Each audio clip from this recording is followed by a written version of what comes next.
তো হ্যালো বন্ধুরা, 20 দিন পর্যন্ত লাগাতার এই আন্দোলন চলে ককরোচ জনতা পার্টি, যেখানে যন্তর মন্তরে দেখা যায় প্রায় বিভিন্ন স্টুডেন্ট বিভিন্ন জায়গা থেকে ভারত থেকে এসে এই আন্দোলনে অংশগ্রহণ করেন।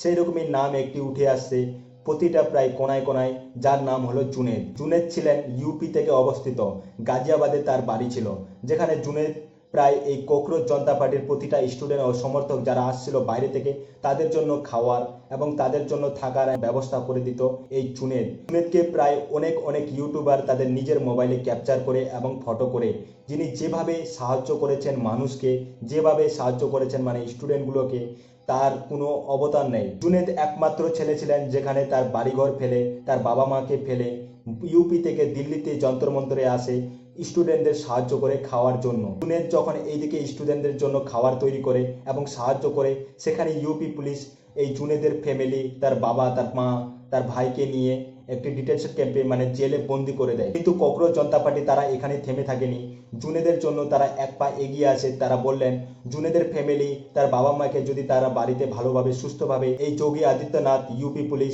তারা যদি বাড়িতে ফিরিয়ে না দেয়, তাহলে ইউপিতে যে যন্তর মন্ত্রে যেভাবে স্টুডেন্ট প্রোটেস্ট চলছিল, এরটুকু জোরালো আন্দোলন শুরু হবে। তো ভিডিওটি যদি ভালো লাগে তো ভিডিওটি অবশ্যই লাইক করবেন, শেয়ার করবেন এবং আমার ইউটিউব চ্যানেলটিকে সাবস্ক্রাইব করবেন প্লিজ, কারণ আপনাদের একটা একটা সাবস্ক্রাইবে আমার মনোবলকে আরো অনেক শক্তিশালী করে তুলবে।